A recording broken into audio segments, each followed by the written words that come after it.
সেখানে নিল ঝোলা চললো ভোলা বলে সবাই চললো নিটের প্রিপারেশন নিতে, বা আমার টাকার ধ্বংস হয়ে গেল। ফিজিক্সের পি লেখার ক্ষমতা নেই, তারাও মোটা টাকা ক্যাপিটেশন ফি দিয়ে তারা ডাক্তারি পড়ছে। তাহলে নিটের কোয়েশ্চেন যেই অ্যাডভান্সের কোয়েশ্চেনের দ্বিগুণ কঠিন হওয়া উচিত। জানেন তো, কালকে একটা স্টুডেন্ট আমাকে কোয়েশ্চেন করছে, এবছরের নিটেও কি আগের বারের মতো কঠিন কোয়েশ্চেন হবে? আচ্ছা, আপনারা কি জানেন যে গত বছর সারা ইন্ডিয়াতে টোটাল কত ছেলে নিট পরীক্ষা দিয়েছে? আমি আপনাকে বলছি, 22,80,000 ছেলে রেজিস্টার করেছিল, যার মধ্যে 22,10,000 ছেলে পরীক্ষায় বসেছিল। এবার আপনারা বলুন তো, যে সারা ইন্ডিয়াতে নিটের থেকে এলিজেবল ডাক্তার কজন হতে পারে? টোটাল ইন্ডিয়াতে গভর্নমেন্ট, সেমি গভর্নমেন্ট এবং প্রাইভেট মিলিয়ে টোটাল সিট আছে 1,28,000। তার মানে একবার জিনিসটা ভাবুন, যে প্রায় 23 লক্ষ ছেলে রেজিস্টার করেছিল নিট এক্সামে, যার মধ্যে মাত্র 1,28,000 ছেলে ডাক্তার হতে পারবে। পার্সেন্টেজের হিসাবে 5.1 কি 5.2%। আচ্ছা বলুন তো, সবাই আমরা আইআইটি পরীক্ষা দিতে যাই। আপনি একটা স্টুডেন্টকে জিজ্ঞেস করবেন, তোরা আইআইটি দিবি? বলবেন না বাবা, ওরে বাবা অনেক কঠিন। আচ্ছা, আইআইটিতে গত বছর কত স্টুডেন্ট অ্যাপিয়ার করেছিল? 1,80,000 ছেলে। টোটাল ইন্ডিয়াতে আইআইটিতে টোটাল সিট আছে মাত্র 18,000। তাহলে আইআইটিতে যেটা যেই অ্যাডভান্স পরীক্ষা দিয়ে হয়, সেটায় 10% স্টুডেন্ট অ্যাডমিট হতে পারে। 1,80,000 ছেলের মধ্যে 18,000 ছেলে আইআইটিতে পড়তে পারে, 10%।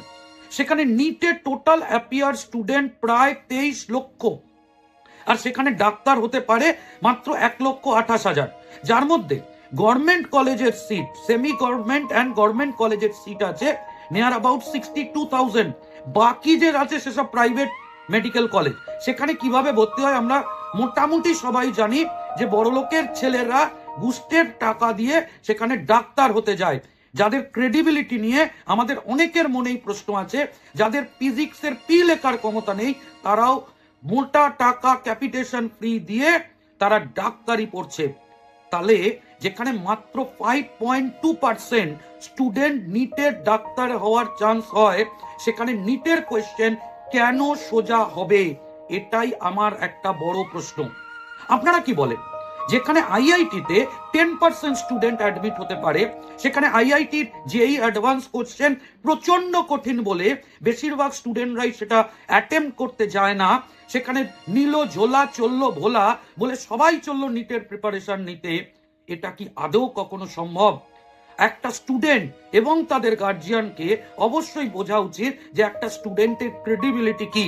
স্কুলে অ্যাডমিশন হওয়ার আগেই চললো প্রাইভেট কোচিং সেন্টারে, সেখানে গিয়ে নিটের প্রিপারেশন শুরু করলো। 2 বছরের পর, 2 বছরও লাগবে না, 6 মাস পর বুঝে গেল যে এটা আমার কম্য নয়, ছেড়ে দিল কোর্স, যাওয়া বন্ধ করে দিল, বাবা মার টাকার ধ্বংস হয়ে গেল। আমার মনে হয় ভারতবর্ষের এই এন্ট্রান্স পরীক্ষা সবচেয়ে কঠিন হওয়া উচিত নিটে। আমার মনে হয় যে যেই অ্যাডভান্সে যদি 10% স্টুডেন্ট পরীক্ষায় চান্স পায়, তাহলে নিটে যদি 5.2% স্টুডেন্ট চান্স পায়, তাহলে নিটের কোয়েশ্চেন যেই অ্যাডভান্সের কোয়েশ্চেনের দ্বিগুণ কঠিন হওয়া উচিত, যাতে মেন যে স্টুডেন্টগুলো চান্স পাওয়ার কথা তারাই চান্স পাবে। আর সবাই এই গড্ডালিকা প্রবাহের মধ্যে নিটের প্রিপারেশন করতে গিয়ে আলটিমেটলি 11-12 এর বোর্ডের সিলেবাসকে ইগনোর করছে, বোর্ডে খারাপ রেজাল্ট করছে, আর নিটে তো তাদের হচ্ছেই না। আপনার কি মনে হয়? কমেন্ট সেকশনে অবশ্যই জানান।